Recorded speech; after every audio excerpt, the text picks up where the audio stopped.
Good morning and welcome to our UBC Learning Circle Warriors Against Violence Society, a story of change with Joyce. Today's conversation is presented in partnership with the Center for Excellence in Indigenous Health and Warriors Against Violence Society. We'd like to thank the First Nations Health Authority for generously funding the UBC Learning Circle and allowing us to have these conversations. Before we formally begin, I'd like to acknowledge with respect and gratitude that I'm joining you from the unceded territories of the Musqueam, Squamish, and Tsleil-Waututh Nations. Please feel free to introduce yourselves and the nation you're calling in from in the chat box.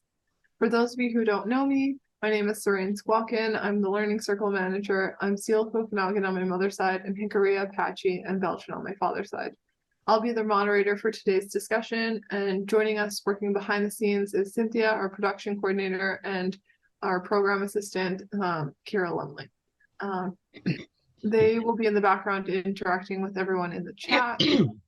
Finally, before we get into today's discussion, I'll provide a gentle heads up that the topics covered may be sensitive or emotionally triggering. Please make sure to take care of yourself, and if at any point in time you need to talk to an elder, friend, counselor, or family member, don't hesitate to do so. We have some prompts in the chat for you if you need additional support. Now I'll turn it over to Joyce to introduce herself. Yeah, good morning, everyone. And I'm glad that you're out there and you're participating in this webinar. My name is Joyce Fossella.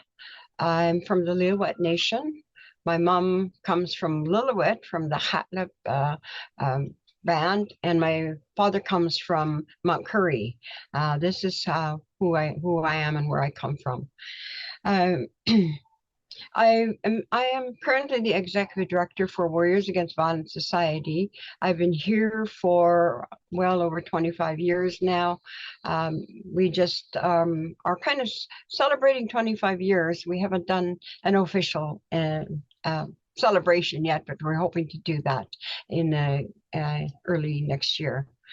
Now, I guess what I'm going to be telling you is a story of what I've gone through, and what how that hope that will present some hope for others who are struggling with violence in their lives and in their homes. I'm first of all, I lived in Mount Currie for until I was 11 years old. In that time, I had witnessed a lot of violence in the home with my mom and my dad, and I know it affected me very much, but I didn't realize that until way later in life when I began to do my own healing journey. I didn't realize that I had how much that had affected me. And I always emphasize to any participants of the program that, what the children witness is very harmful, and it's very hurtful to the children. So we kind of let them know so that they are aware of that. When I was 11 years old, we moved to Washington State.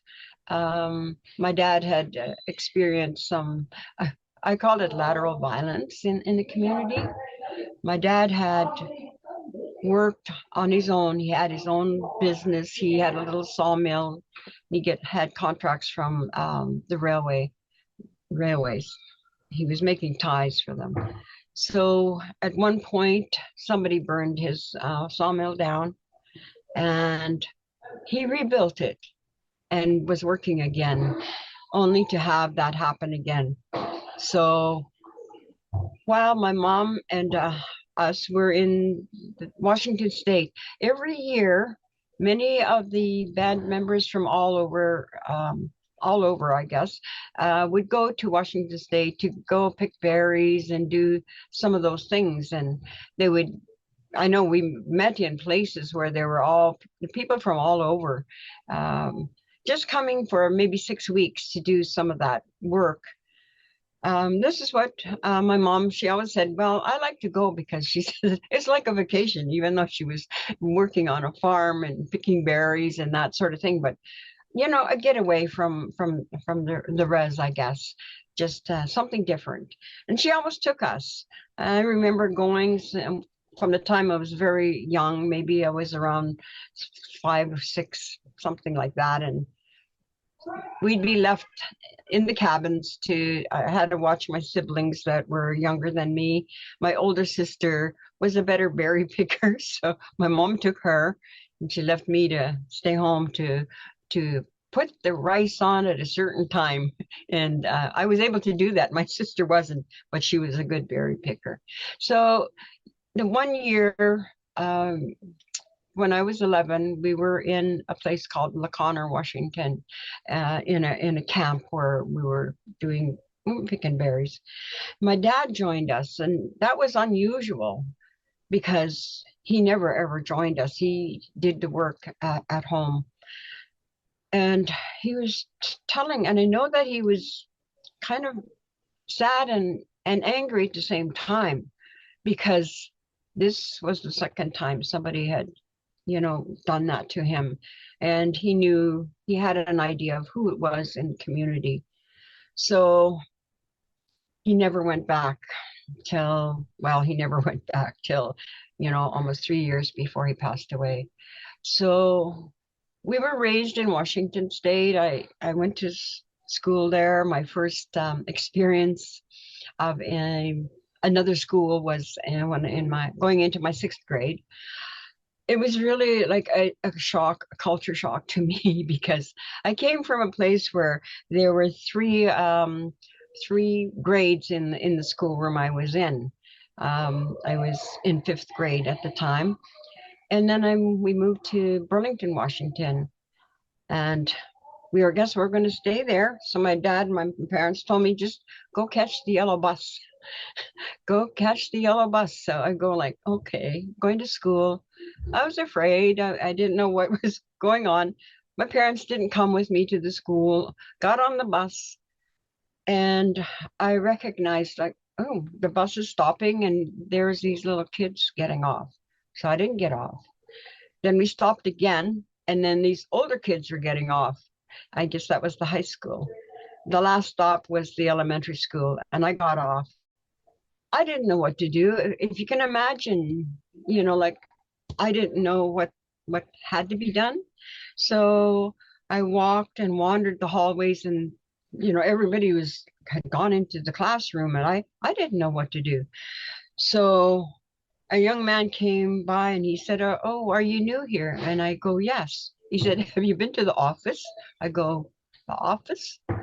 No." And he said, "I'll bring you there." So he brought me there and they asked me questions, and I guess got the information of my schooling, and then put me into a classroom. It was one of 3 classrooms of 6th graders. Can you imagine? That was so new to me. I was fortunate to have a good teacher who understood. I was very shy, like being the only Indigenous person in that classroom, and being so shy, and she never pushed anything on me. But I was fortunate that I guess in that time and in that grade levels that I didn't feel racism, or else I didn't recognize it. I don't know.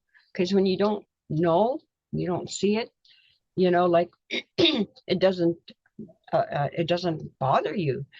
Um, so I made it through that one, but then we started moving around, and it seems like um, every year we're at a different school, and I had to go through that same. I felt like it was very stressful, and to have to change schools, and I again meet these new teachers, and some of them are not as nice as my first teacher.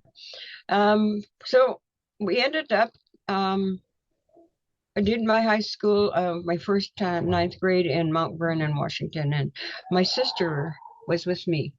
And then just a little bit of background about that, because my sister was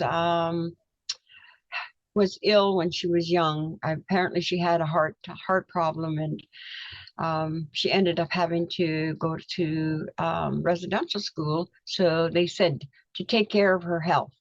Okay, so she ended up in St. Mary's Mission school for a few years. So I was always she was the older than me, but I was left as the oldest one, and I was always in charge of my siblings.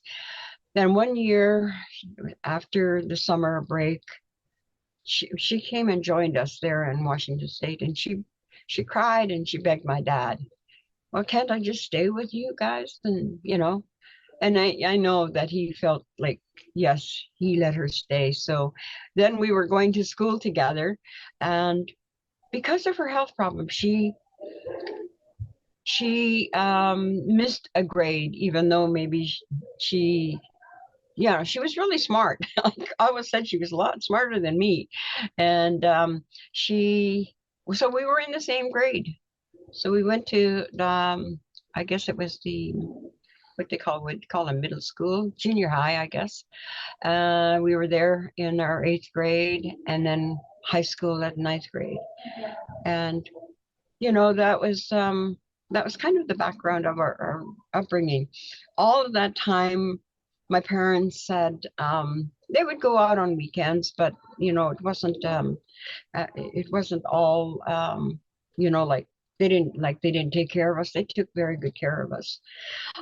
We met a family in Burlington. My dad found work in a logging camp, and he met somebody there who had a family.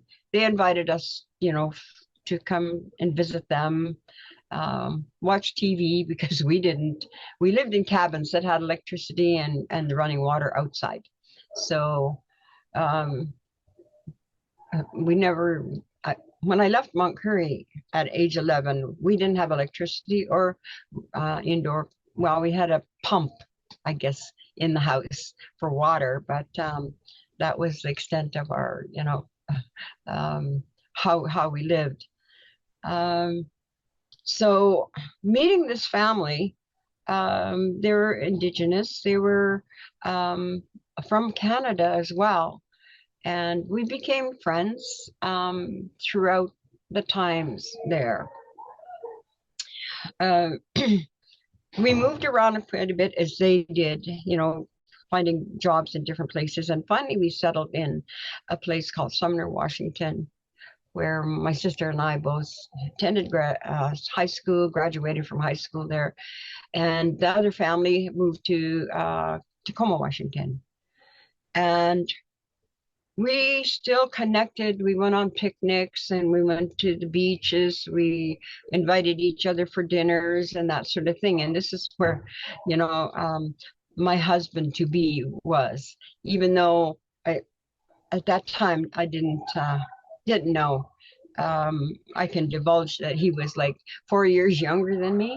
So if you can imagine, when I was 11, he was 7, and so on. So, but when he became older and a teenager, he would go to Alaska to do seasonal work. And the last time he went, he and his dad, my sister and I were always writing letters, and they would send us postcards and that sort of thing. But something developed there. When he came back, that's when we kind of started going together. It just sort of happened. I guess that's how I can say it. And this is the person that I ended up marrying. His name is Joe Fossella. But one of the things I asked him when he asked me to marry him was, are you going to beat me like my dad beats my mom? He said, no. No, he came from a family where his dad beat his mom, and he said he would never do that. And intentions, yes, that's anybody going into relationships. You don't go into it, thinking that you're going to be in a violent relationship, or nor does the perpetrator think that person is going to be a violent person. But But it happened. And 3 months into my marriage, I had a black eye. And I couldn't even tell you what the reason was or anything. At that time, um, most of my parents and some of the children moved back to Vancouver. And we were still in Sumner, Washington. My dad was still there because I believe he was still working to a degree. I mean, I guess he wanted to make sure he had some funds to support his family who are now living in Vancouver. And so I took care of my dad, and both Joe and I were working at that time, and we would visit. We would go to Vancouver, like every 2 weeks. Payday. We would drive to Vancouver and visit family. So that was one of the times that we got into an argument, and he hit me. When he did that, I had a black eye, and I thought, I'm not going back. I'm not going to go back when they go back. And I told him that. I said, no, I'm not going back with you. I'm going to stay here. And that was the first incident of violence. But it was pretty severe as far as I felt. And I think he felt, like, okay, hopefully that was a lesson for him. Really, it wasn't, but he was very sorry and contrite and, all of that at that time. They came back 2 weeks later, of course, and I went back to work, and how, I don't know, trying to hide your black eyes sort of thing. You're always ashamed. I was always ashamed of it. So that was the first time. After that, we didn't have the fights all that often, but you never knew when it was going to happen. We didn't even drink or anything or party at that time. I had my two children. I think it was when my youngest child was around 3 years old that you know, we began to go out and go to the nightclubs, go out, and it was, we had fun. It wasn't, we didn't experience the violence at that time. We just had fun. But as time went on, things began to happen.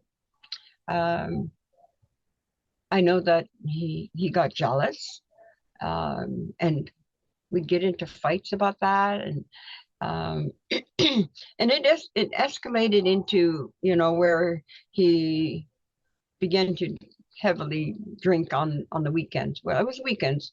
We both worked during the week, but we began to go out on weekends, and from there it kind of escalated into more arguments and more violence. And yes, very much, very much was going on inside our home, um, about violence. When we were out, though, he put on this show. Everybody liked Joe. He was the life of the party. He was this guy who was laughing all the time. And at one time, a person said to me, "Oh, you're so lucky. Yeah, you must be laughing all the time." I didn't say anything. And I just thought to myself, if only she knew, what was going on in our home. I was really sad. I was really depressed. I, I was, I'm just thinking of our relationship and our marriage. And I didn't really know, what to do. I just held it, and I lived with it. I would go to work, and in a in a room where I was by myself. Sometimes I would just shed tears because of something that was going on, you know, that that week or that the previous night or whatever. I was really sad, and finally one day I I told a doctor, I said, I think I'm really depressed. And so she started asking me all these questions. She said, you're not depressed, you're unhappy. And she said, you have to go to this person. It was a psychologist. And I go, oh, okay. I went. My husband, he actually drove me there every appointment I had. I would sit there and all I would do is just cry my eyes out to this person, telling him what was going on in my life. I cried and I cried and I cried. It just felt like this person sitting across the desk with his arms crossed. I'm going like, and I was divulging all these things to him. And then one day he just stood up, had his pad. He says, you know, this is not where you belong. This is where you need to go. And he wrote it down, and it was Battered Women's Support Services. And I just looked at it, and I'm going like, I didn't think I was a battered woman. I visualized stereotyped battered women, you know, like broken arms, broken noses, and, you know, totally beaten. This is what I believed was a battered woman. And I go like, that's not me. And I just thought about it, and I'm going like, I don't want to go there. I have to wear another label as an Indigenous woman. And I was ashamed. And that went on for a few months.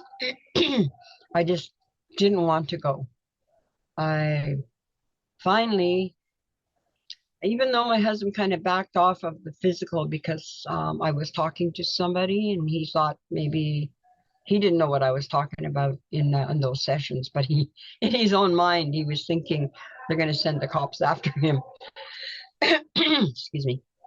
And so he kind of backed off that, but there were still the other abuses, you know. Um, he was he was kind of a womanizer, and I shouldn't say kind of, he was. And you know, we would have these arguments about that, and I was always hurt about it. And um, finally, one day I just said, I guess I need to go to that place. So I finally went there. And at that time, I was the only Indigenous woman, of course. And I always felt like, you know, like there was another woman. She was non-Indigenous, but she was just a little bit older than me. I think that was in my 40s. And I felt like we were the older ones there. And everyone else, she was still with her husband, and I was still with my husband. Everybody else had left their partners or whatever. And it just seemed like they were encouraging you to leave, you know. That's what I felt. And I felt almost ashamed that I was still with my husband. So, but I have to say that going there and getting the information and learning about myself, and you know, I stopped blaming myself so much because my husband always said I was responsible for the our marriage. Um, you know, like for our bad marriage, he basically said it was me. Well, you know, after a while, you begin to believe it, even though you know you're not.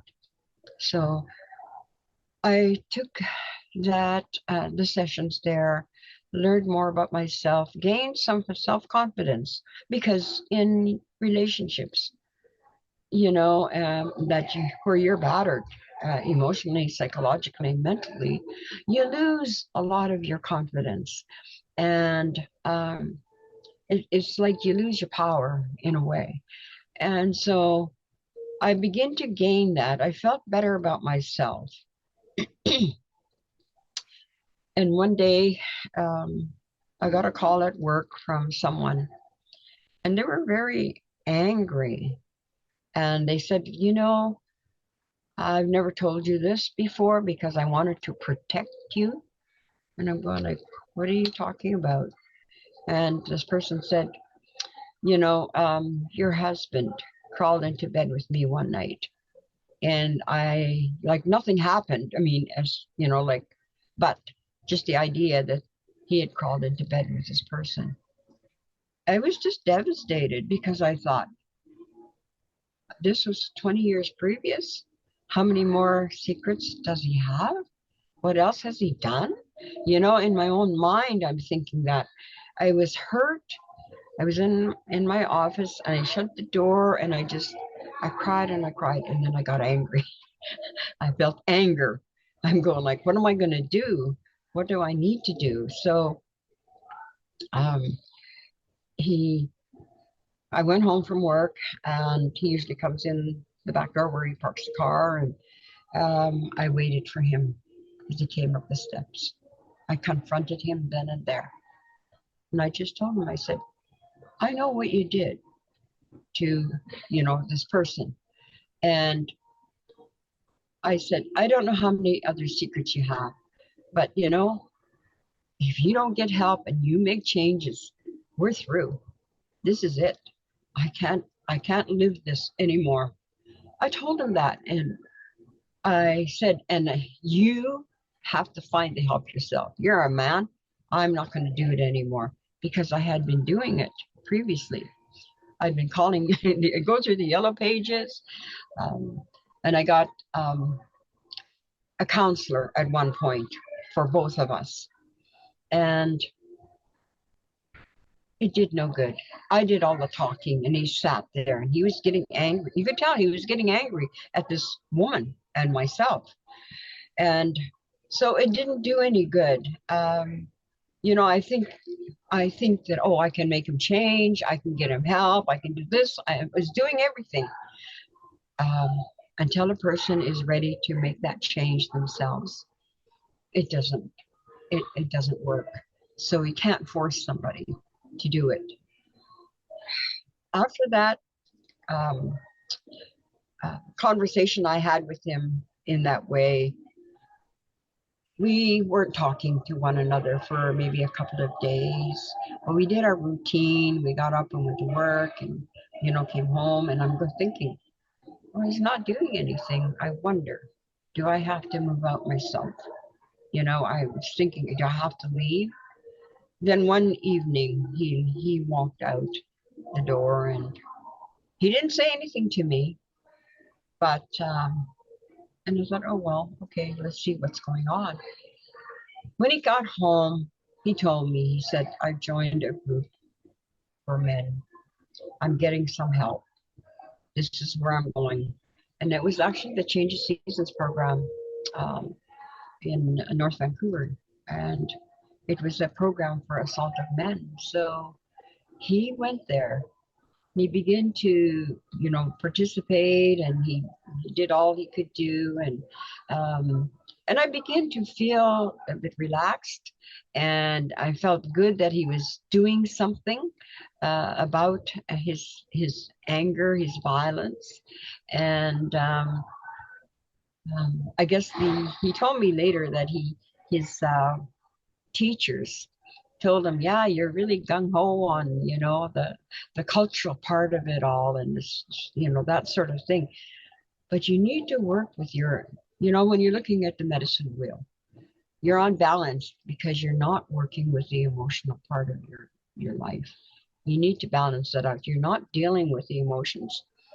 So he said, well, can I go through the program again? And they told him, yes, you can.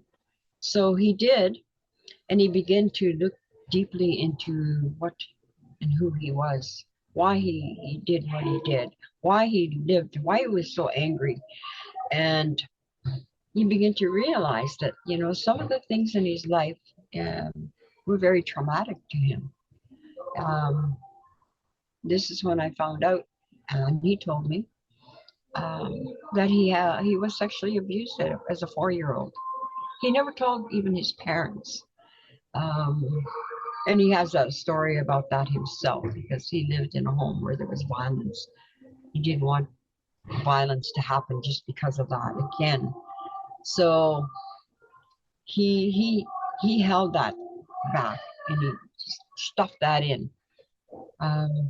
He told me a story about his 4th grade, how he was supposed to read in front of the class, and how he felt like he had a hard time reading.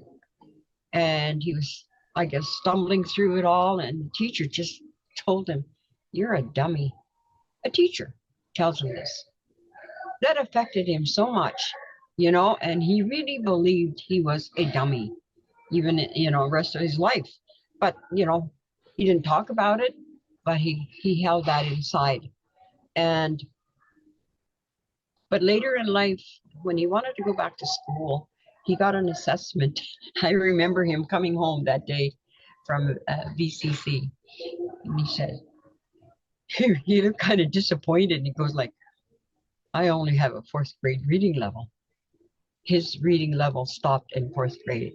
And I know that that had a lot to do with, that teacher.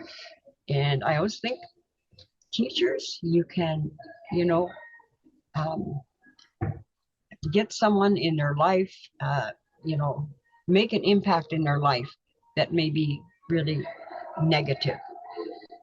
So he went through, he got help at BCC. They helped him. They found out he had dyslexia.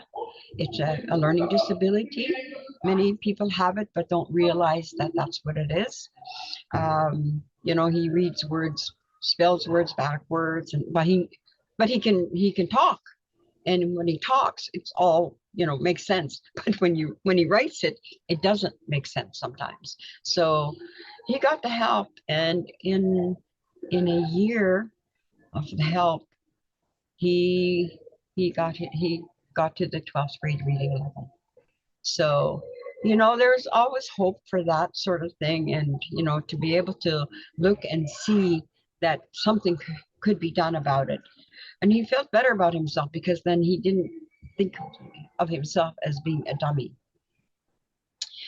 So those are just some of the things that went on in his life. He came from a home where his father was very violent. His father was violent to his wife, to Joe's mom, but also violent to his sons. Joe said he'd make them take their pants down, and he'd beat them with a belt till sometimes it would break skin. And he felt very angry at his dad for this. He thought, one day I'm going to get my dad. He never did, but that was how he felt. He also mentions about his father having, raped his sister, and he happened to walk in one day, and there was his sister in bed with the dad. And at the time he was just a teenager, and he just thought, oh, maybe that's the only time it ever happened. But I guess it wasn't really. So, these things he kept to himself. They were like his own, whatever secrets that he just pushed down and held within. So I realized, after that, these things have driven him to the point where he was this angry person, and I know he had low self-esteem, but he didn't display that. He always looked like he was in control. He was happy, out there. It was just, that's what it looked like. And one day when he was, like a lot of our arguments are around the discipline of the children. He kind of followed through like his dad. And I came from a home where, even though my dad beat my mom, he never beat the children. He was always concerned about us, So in my eyes, in my thoughts, is like, you don't discipline children like threatening and just intimidating. I know he puts fear into my children, and I would get so upset about it, and I'd talk about it. I would argue with him about it. I'd always ended up to be, getting the worst end of it anyways. But one day I was protecting my children, and I just got to the point where I said, you want to kill me? You're going to kill me one day anyway. You might as well do it now. He he was searching for his gun. His gun is for hunting, right? So, he puts it in a safe place. He disconnected something from it so that if the kids ever found it, that they couldn't do anything with it. But he forgot where he put the thing, and the gun was. He couldn't use it, but it was still a threat to me. And I saw that, and I thought, yeah, okay, he's going to kill me now. And that's why I just said to him, you might as well kill me now. Go ahead and do it. You're going to kill me eventually. That's how I felt. I felt one day he was going to kill me. Um, and he just kind of stopped.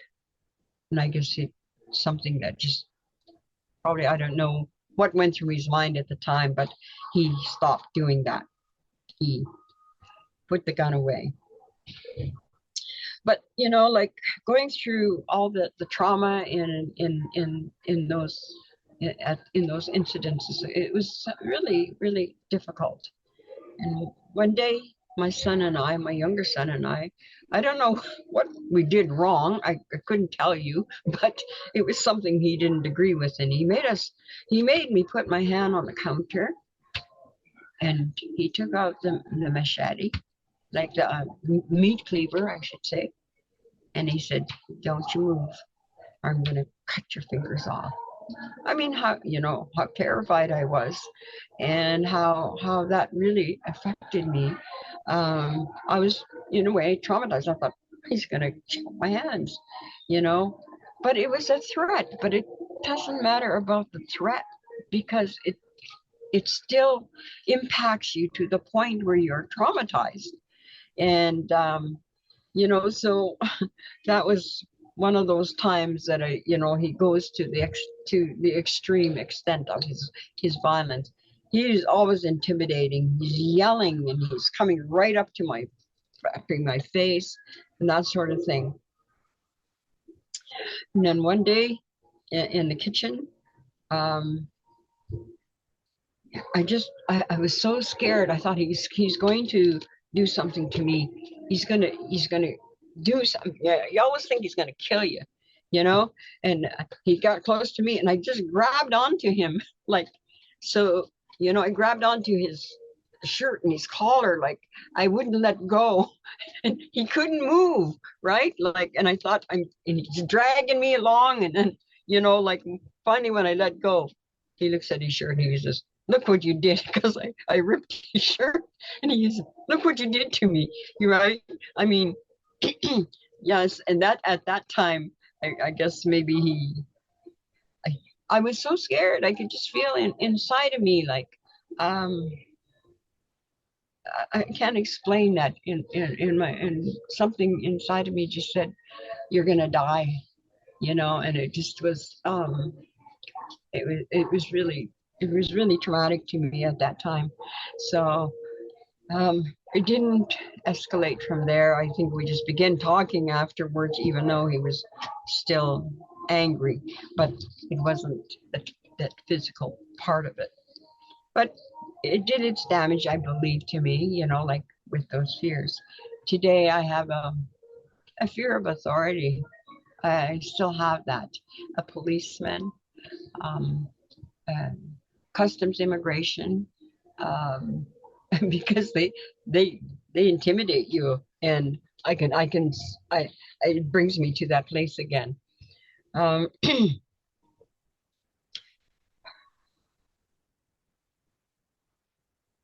Once he got through the program, changes were made, and he stopped drinking. Actually, we got our granddaughter. We actually got our granddaughter when she was like 3 months old, and we were taking care of her because our son and the mother, they were into their addictions too. So we took care of them, and that really helped to ground him. Like he loved his granddaughter. He he cut down on his drinking quite a bit, almost quit. And then not too long after, about a year later, we got two more grandchildren.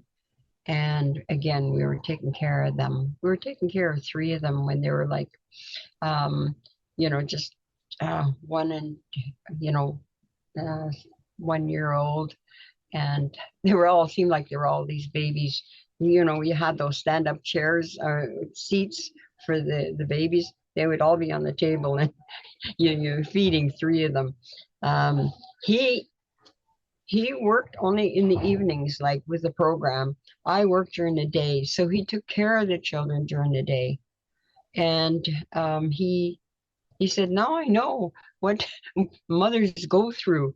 You know, he said you have to feed, wash, clean, all everything.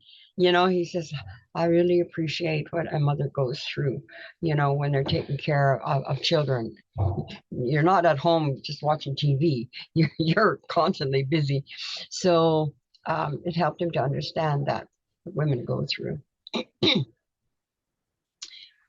Uh, when I made my changes in life, excuse me, I felt I was very, very tired. Um, Not in the physical sense, but it was another tired. And I felt like my spirit was, like I felt like my spirit's going to die on me. And I don't know why I thought that way. I just realized that I feel like my spirit's going to die on me. I don't want to die. And so, that I I tried really hard to to deal with that. And so when I did go to the program, that helped. And when I told him to leave, that gave me a lot of strength, and and and I felt like I got back my power when I was able to do that to him. When I told him you have to make that change.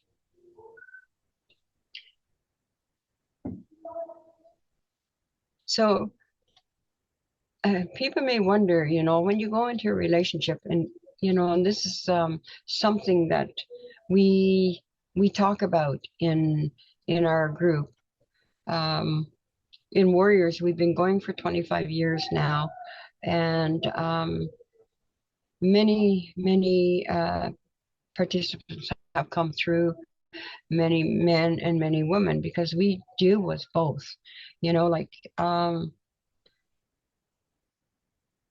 we're finding out that maybe years ago that you know women and organizations that deal with violence wanted incarceration for the men. They wanted to give them more time. That is kind of changing, where a lot of the families, women and different groups, um, different races, they go like, we want the family to be together. We'd rather be together. We just don't know how to work through things. We need help. And so more and more the the we're seeing that there's a bit of a change in the societal view of violent men, that men need help. As you know, that 90% or more of violence is caused by men. So in my view, I always said, well, why don't you go to the source of the problem and do something about it? Like, why aren't we helping those men to make that change? And, at first, people don't like to hear that. And many people don't want to hear about helping men, because, I just gave a talk last night um, about that. And the first thing somebody said to me is, because I said, we're now working on a project, we call it a community safe hub, and it's a place for men to go. There isn't anything out there for them once they have had an incident of some sort. they either end up on the street, they end up at the bar, they end up with their friends who are probably not positive, and they sometimes reoffend, go back to the home and reoffend. So it was Joe and Dan's vision 25 years ago that there needed to be a place that men could go. There are shelters and that for women and that sort of thing, but there's nothing for men. So we are currently working on a project to try to get that. Um, it's like a short-term place. It's not a. It's a place where maybe um, if police are involved, that they know, hey, we can take you to this place. Cool down, think about what's going on, get some help. Maybe um, there's a counselor there. There's an A&D person there. Um, yeah, so this is something that we are working towards right now. And when I mentioned that in the group last night, a woman just said to me, "Well, it's usually the women that have to go." And I said, "Yes, and in many cases, it depends on the circumstances. But we know from our experience too that it's always the men that are, a lot of times it's the men that are asked to leave. And like I said, they sometimes end up at the bar or they end up reoffending and that sort of thing. So um, at the end of my talk, she finally said, "Well, yeah, I had to use battered women support services, and I guess that's what was instilled in her mind, is that it was just the women that were, um, that needed a place." And she says, "Now I understand, because I told them about, some of these things that happen here with the men, how that they can go back and dig deep into their themselves, find out why they end up to be in that position of violence and why are they like that. They find out that many of them have been traumatized lots of times as children, and they grow up in our society, like you have to be strong, you can't cry, you can't let anybody walk over you. So this is all things that are in the society's dictation in a way.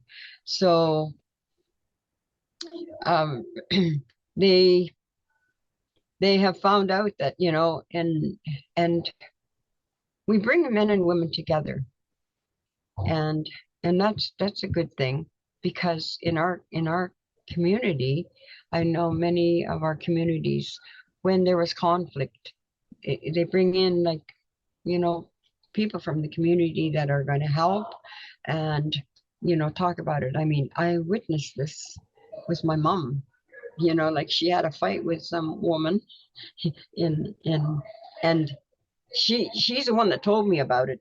And she says, "Oh, I had to go down and I guess the word she meant was she had to humble herself, and same as the other woman, and they had to say um, they weren't going to do that again. That it's sort of like conflict resolution in a way in our community. This was right in our own in Mount Currie. So I I think that's sort of like where we're coming from. We know what our community needs, and even though society dictates that, oh, you don't ever bring the victim and the perpetrator in the same room together. Well, we do. And it's worked over these 25 years, because women have said to me, "I never knew that my partner went through all of that. Now it helps me to understand him more." And then, and the same as the men going like, "I didn't know I instilled such fear in her. I didn't know that's how she felt," and they feel really bad, and but are able to kind of understand each other. And when I first started here at Warriors, it was only for assault of men to begin with. Joe and Dan, um, searched for funds. They were let go from Change of Seasons because they both worked there. But as you know, funds are gone. They were the last hired, so they're first to go. So they go like, "What are we going to do now?" And they sat down around the kitchen table and realized, oh, maybe we could have something here because you know, in here in the city because they had to travel to North Vancouver all the time for the group, and so they started searching for funds, and I believe it was fiscal year end, and somebody had some funds, not a whole lot, just enough for them to do a couple of nights like we normally do, and so they searched for a place to hold the sessions. They went first to all the indigenous organizations, and the like they were saying, oh no, I'm sorry, because they had no money to pay for rent, number one. Oh, we can provide you with coffee, that sort of thing. And so finally one day the partner of Dan, Gail, she worked here at Kawasa, and she brought it up to the executive director at the time. His name was Steve Cozy, and she mentioned about this program, but they need, a couple of nights a week to hold the sessions. And he said, "Oh, that sounds like a good program. Sure, you can come here." So we've been here for 25 years. We have never moved from here, and even at times when we couldn't afford, like we didn't have the funds to pay for rent, they didn't boot us out. And like I really appreciate that because I think it's so important to have continuity of a program, like to continue and keep going.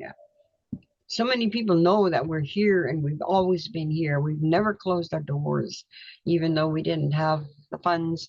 The staff volunteered the time, and the organization here at Kawasa Neighborhood House, provided us with the space to do the work. Um, we were anywhere where we had to pay the rent and we couldn't pay it, they would have shut us down. And startup of programs is so difficult. And people wonder, oh, like, I wonder if they're running now. I wonder if it's, still there. So I think it's so important. Um, and I'm really thankful for the Kawasa Neighborhood House that they have continued to have us here. And, we do pay our rent now, but it's it is, I'm just really thankful that they have provided that for us. Uh,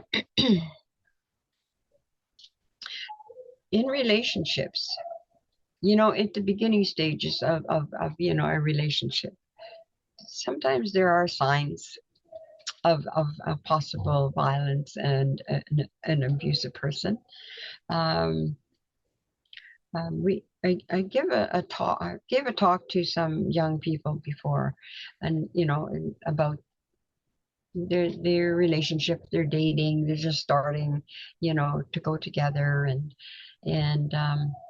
I said, there are signs of what might be control and what may lead to violence afterwards. When the male says to you, "Oh, you're so pretty, you don't need makeup," and makes you not wear makeup, and don't wear those kind of clothes, those sorts of things, and don't hang out with those friends. Right there, there's a control already. And, a lot of young people think, oh, this person really likes me, loves me, is protecting me, and, but those are signs of control, and it will lead to much more, maybe into violence afterwards. Um, it just displays this person's low self-esteem and lack of confidence, and that is a big thing when it comes to relationships. My husband, even though he didn't say so, um, he thought I was always looking for somebody else. I mean, that's in his own mind, that he wasn't good enough, but he wouldn't say that. He just thought I was going to go. I could just talk to a male, and he thought, you know, I have something going on with this person. So um, it plays a big role in a lot of the um, arguments and violence sometimes. Um, so that's one of the signs that I talk about, so that a person is aware that maybe this relationship is going to become a violent one. I know that I've I've covered like my story and the changes that have happened. The changes had to come with both myself and my husband, and yeah, it's not to say we don't argue yet. We still argue, but it doesn't end up to be violence. We still disagree on some things, you know. Um, so it isn't like you live in this perfect, world. And if you can understand that any marriage, any relationship, there are things that go on, but you can deal with them, and you can talk about it. I say communications is so important. If I knew that my husband, felt like I was gonna leave him, that I could have talked about that, because I could have told him, no, I married you and I love you. I don't want anybody else. Um, you know, and we never talked about that. And, if we can communicate our feelings to one another, that would have been so helpful. We see that now, you're right, but I never started working on changing myself till I was in my 40s. So it took a while, so when young people come in and they're wanting to make change, I really acknowledge that of them, and I appreciate that. I say, yeah, it took my husband and I, like, till we're in our 40s to begin to make change. And so you can imagine all the damage that was done all those years. Um, and when they come in at a young age, I really acknowledge that, so that you don't have to go through 20-25 years of violence in your life. So yeah, we encourage that a lot. I, I I'm not quite sure if you have any questions, and I know that some of the details that I've mentioned may trigger some emotions and something, and I'm hoping that you have someone that you can talk to or get help. But we do have a website. It needs to be updated. We just don't have funds right now for that. We are I would say, an underfunded organization, even though people think we're this huge organization. We have, um, just very few staff. I pretty well the only person in the office, except I have a couple of part-time people who come in. So, yeah, but if you look on that website and you watch the CBC, the national video, you'll get a real good idea of what we do in the group. And it helps to understand and see that, people want to make change. They get tired of their life. They get tired of the abuse in their life, but they don't know where to go and how to deal with it. And this is what we try to get out there and tell, put that word out to communities. We've done several training in Saskatchewan. There's been a couple here in BC, but if anybody takes the training, they can have this program in their communities. And so, like, we encourage that. We can go in and do a presentation and a conference and that in many of these places.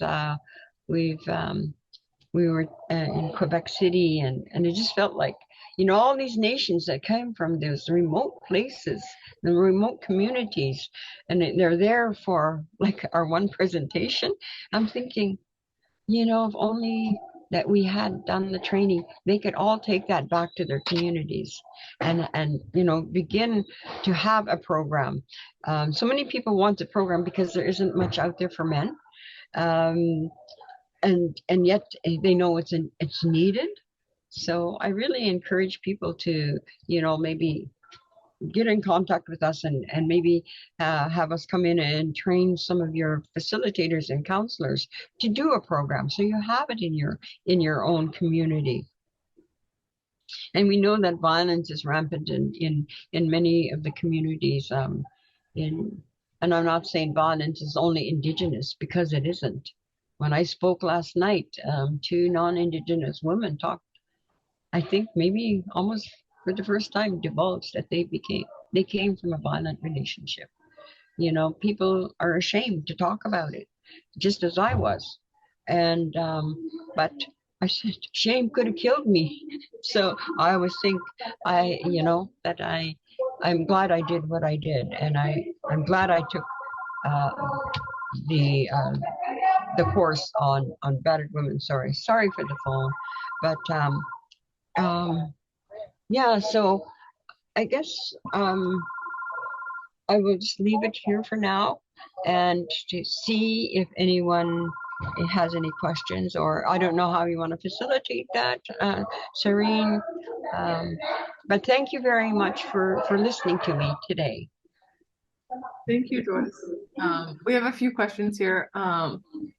Someone was just wanting to know if you could chat a bit more about the Warriors program and where it's located, and how can anyone seek the supports? Okay. All right. Yeah, we're located in Vancouver, and we're the only one. We're the only program because we get asked so many times, and we're at we provide 2 nights a week. Mondays is co-ed, where we bring the groups together, both men and women, and they do their check-in, and then there's usually a workshop.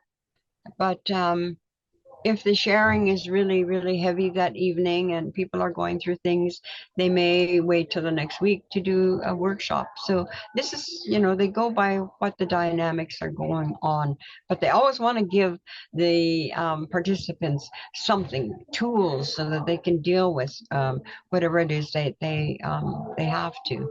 Um, we're located at a place called Kawasa Neighborhood House in Vancouver. It's 2425 Oxford Street, just off of Nanaimo, if you're familiar with Vancouver. Yeah. So, and then Thursdays we separate the genders so that, where women maybe can't, don't want to divulge in that big group, or the men either.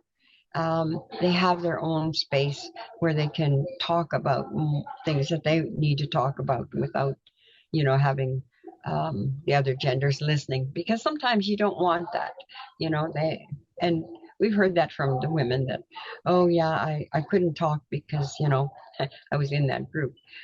Sometimes that happens, but lots of times they share anyways. They feel comfortable. Yeah. So I hope I answered your question. So, your next question is, what are some of the best ways for folks to support Warriors Against Violence Society? That we're always looking for funds, and, even some supports, like, you know, I know I always ask our participants for testimonials, because they always say, oh, it's the best thing that happened to me. Oh, you saved my life, things like this. But I never get it in writing.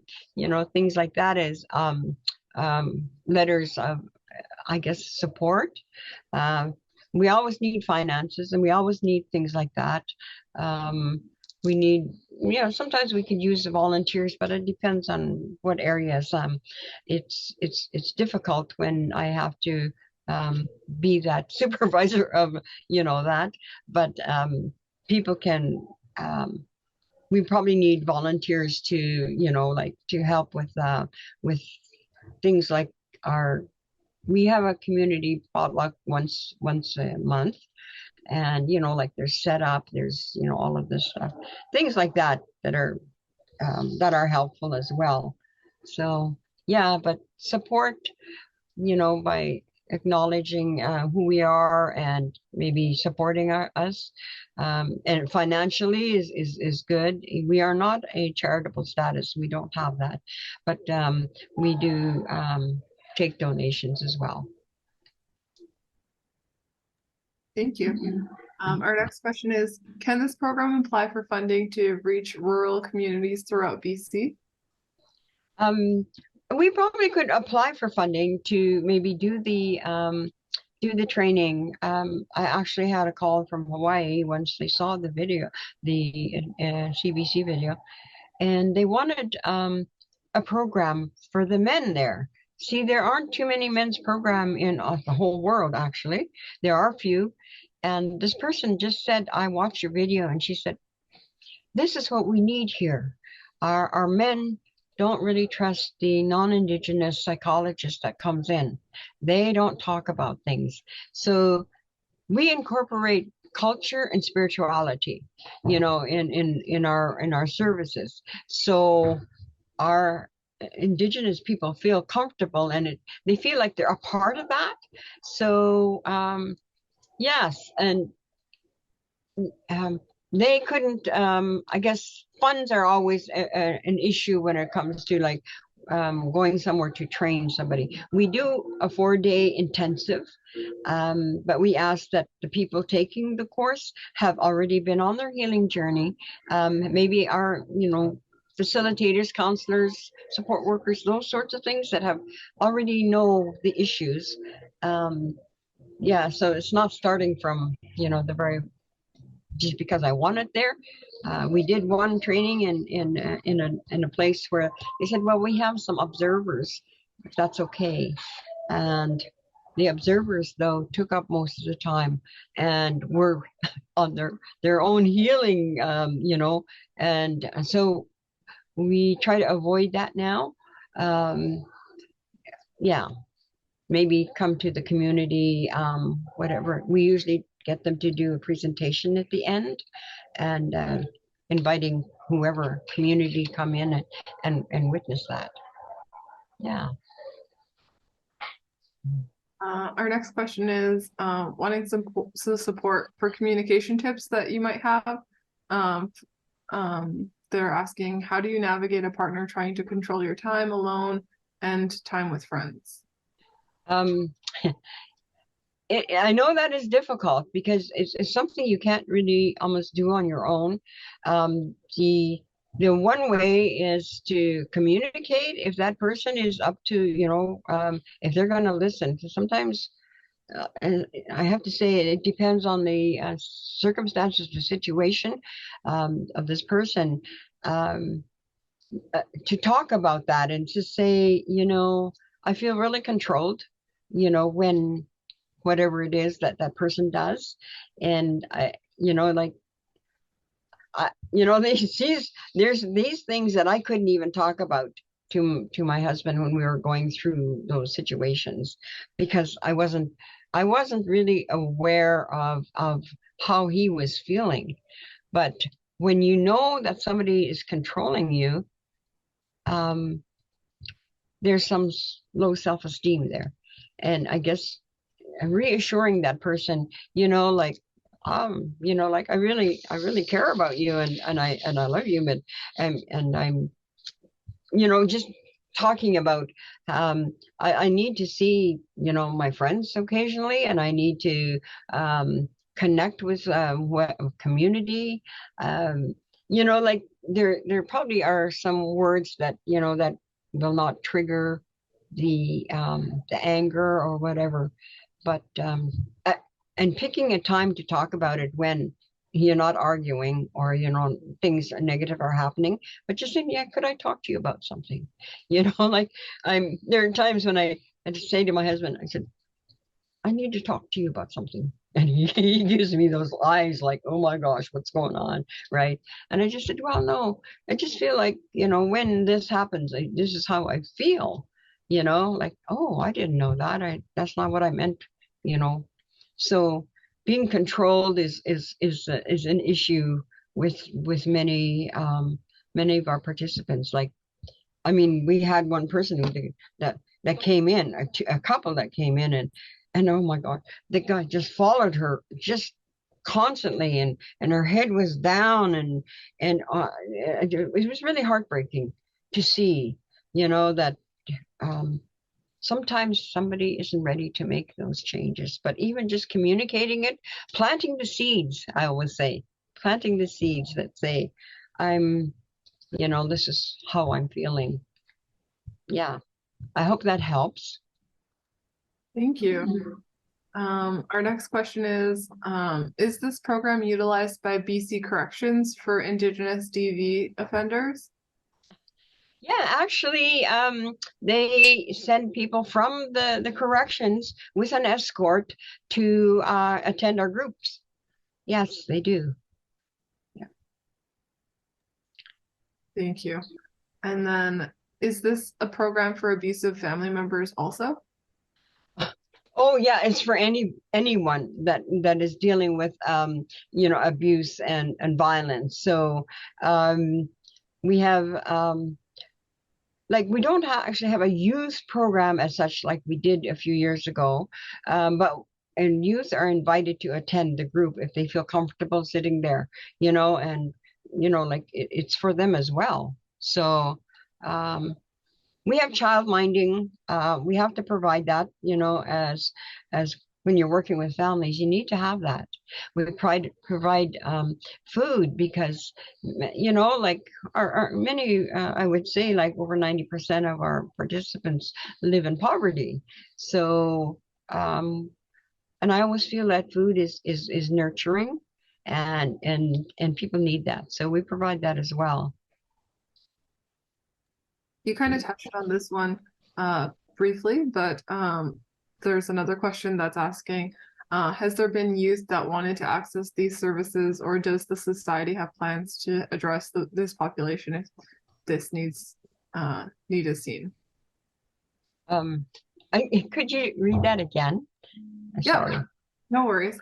Has there been youth that wanted to access these services, or does the society have plans to address the population if this need? Oh, yes. Yeah, well, like I said, the youth, and we don't have an exact youth program, but we we encourage youth to come because sometimes a family member says, like I've had mothers say, my son is very angry and I know he needs some help. Could we come? And sometimes they'll come and they'll accompany their son.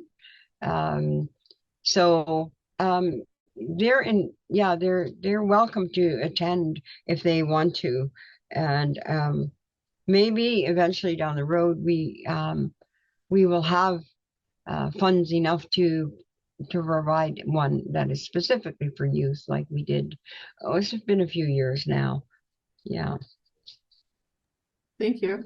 And then our last question is there sessions via Zoom? Um, this person thinks it is amazing and it helps for understanding. Yes. During the pandemic, they did Zoom, but they found it was very difficult. It was difficult because there were several people on Zoom, and then there was the group, and it was a bit difficult to do. But maybe eventually that they could have maybe just if we get funds to provide a facilitators for that, a specific Zoom session. But at this time, with our like we just have our four staff, that it's really difficult to do the Zoom now. That was our last question. Do you have any closing remarks, Joyce?